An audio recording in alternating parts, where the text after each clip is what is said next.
Canucks superstar Quinn Hughes has made history once again with something we've never seen from a Canuck before, and we'll be covering all the crazy and historic storylines from the Canucks statement win versus Anaheim on Tuesday night on this episode of Canucks Digest. But first, make sure to hit that subscribe button and click the bell icon so you don't miss any and all updates surrounding the Canucks as we head into our final stop on the road trip in LA before heading back home to face Edmonton on Saturday. But with that, let's hop into the first topic of the day, which is the Canucks go duck hunting. So if you were watching the game, you would know that the Vancouver Canucks beat the Anaheim Ducks by a score of 5-1 in a blowout victory. And looking at the scores, there was a lot of different parties that got involved in the scoring tonight. Brock Boeser kicking it off with a power play goal after they gave up the first goal of the game to the Anaheim Ducks. They've given up the first goal a lot recently this season, especially in the past couple games. Then Kiefer Sherwood gets a slap shot on the open side of the net set up by Erik Brannstrom, and Kiefer Sherwood has just continued to be arguably the best Canuck this season that isn't named Quinn Hughes. We're going to jump into all the Quinn Hughes stuff later on in this episode.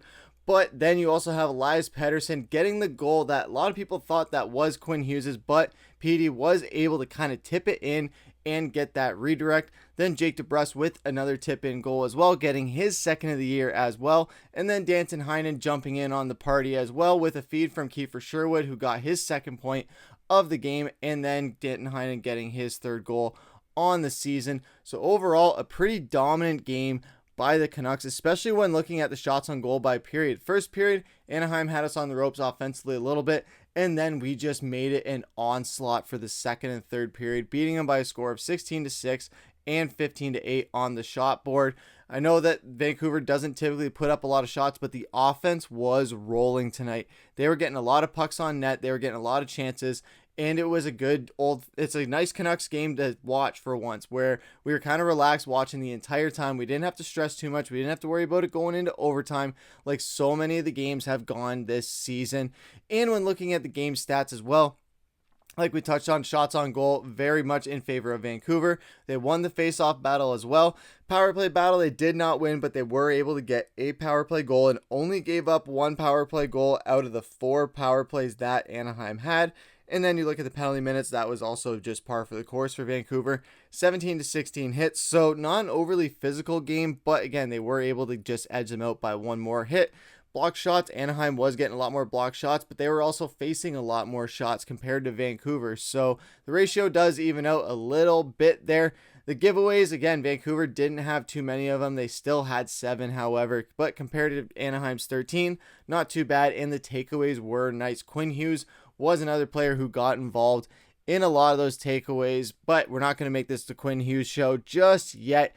And when looking at the forwards and the defensemen for tonight's lineup, obviously you have Hughes and Hronek. That's not going to get broken up. Soucy and Myers, of course, those guys aren't going to get broken up, even though they have been struggling a little bit this season. Brannstrom and Desharnais, they played a really solid game. I thought Brannstrom obviously getting Sherwood with that awesome setup. And then you have Connor Garland carrying that second line with Elias Pettersson and Pius Suter.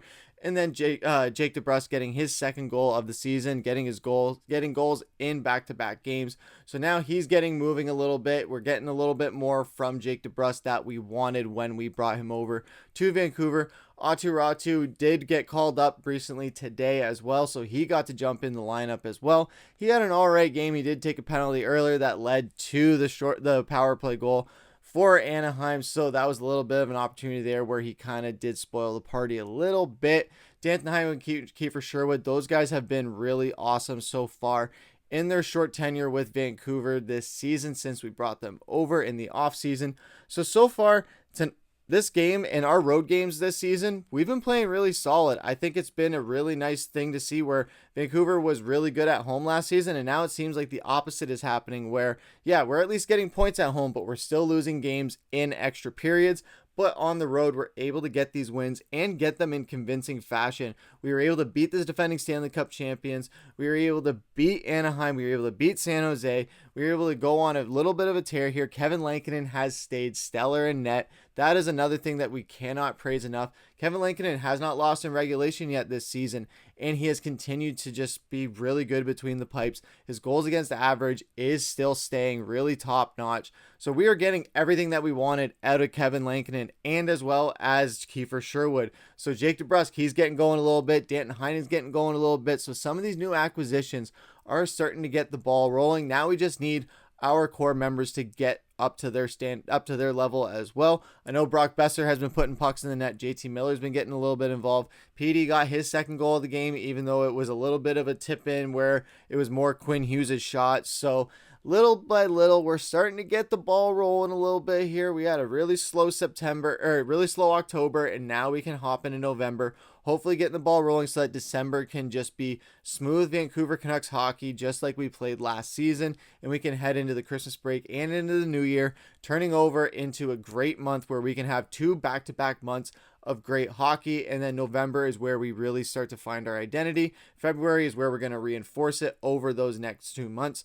So this is going to be a little bit of a project that we're going to be seeing over Vancouver's growth throughout this season. Obviously every team grows, but Vancouver is going to be one of those teams where we have all these new pieces and the old pieces that are kind of working at their own pace or just working to get on the same page at the same time.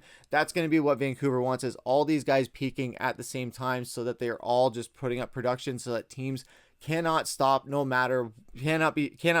no matter what line is out there. We want to have all the lines producing, and so far we're having a little bit from each line produce, so that is awesome to see. But what do you guys think about the game? How do you guys think Vancouver played? Would love to hear what you guys have to say down in the comments. So that's going to take us to our second topic of the day, which is Quinn Hughes reaches historic milestone. So during the game, Sportsnet did have this awesome graphic that they brought up. After Quinn Hughes got his third point of the game, he got to 300 assists. And when you look at the NHL history of defensemen that have reached 300 assists in the fewest games, he is in really great company. Gary Suter, Paul Coffey, who he just passed with this game. And then you have Brian Leetch and Bobby Orr, of course, one of the greats. So he is in amazing company. He is just proving once again why he is just one of these phenomenal generational talents, especially at defenseman position, and just has been an unprecedented player for the Vancouver Canucks. The first Canuck to win the Norris Trophy, and now he's the first Canuck to be in the top 3 as far as reaching 300 assists for defensemen all time. And when talking about the milestone after the game with Dan Murphy, Quinn Hughes was saying, I'm obviously very fortunate. It's been very fun playing here in Vancouver. I've made a lot of great friendships, and I'm glad PD got that goal. That doesn't go in if he isn't standing in front.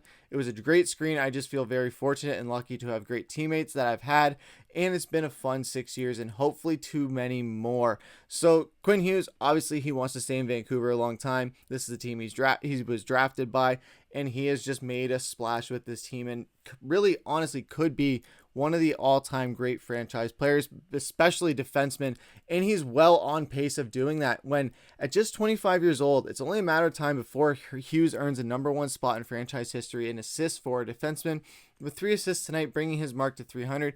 He only trails recently retired Canuck Alex Edler by 10 assists, and eventually he will surpass Edler in total points, potentially even this season. He needs 65 more to reach the feat. So obviously Quinn Hughes is on pace to be the Canucks all-time leading defenseman. Alex Edler is just right in his sights. It's going to be creeping up on him very soon. So probably this season we will be crowning Quinn Hughes as the greatest Vancouver Canuck defenseman of all time, and his career is just getting started. He hasn't even reached his peak yet. He's just getting better and better ever since we drafted him, and it's only going to get better from here. What do you guys think about Quinn Hughes' milestone? How happy are you that we have this guy, not only in Vancouver, but also as our captain? I think he's just one of these guys. He's a generational talent. He's one of those guys that teams just can't game plan for because he's everywhere. He can do everything. He's quick. He can hit. He can also just score points. He doesn't always hit often, I know, but when he does, he can make an impact or just make sure that he plays with so much heart that it just matters in the long run. And that's the thing about this team is heart. They have a lot of passion, they have a lot of heart, and they have a lot of competitive fire. and we're going to see that on full display throughout the rest of this month as they finally get the ball rolling even more. But what do you guys think about this game, about heading into the final road game against LA? What do you guys think about our on the road stats versus our at home stats? Are you concerned about how we can continue that when it comes time to playoff time, when those home games are everything? Love to hear what you guys have to say down in the comments, but that's going to take us into our final topic of the day, which is comment of the day. And we see here from Confusion 9950 that smart roster moves, armchair GM mode, rotate the HL players and give them NHL looks, and trade deadline value.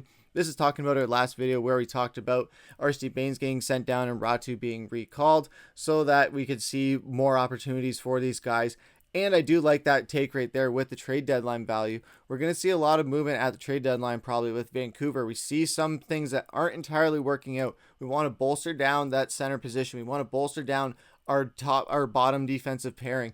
So Vancouver might be in a position where we love our prospect pool, but we might be in a position where we might have to shop some of them. But what do you guys think down below? If you guys had to shop any of our prospects, who would you shop and who would you shop them for, to which team? Would love to hear what you guys have to say down in the comments. But that's going to do it for this episode of Canucks Digest. Make sure to hit that subscribe button, leave a like, comment, subscribe.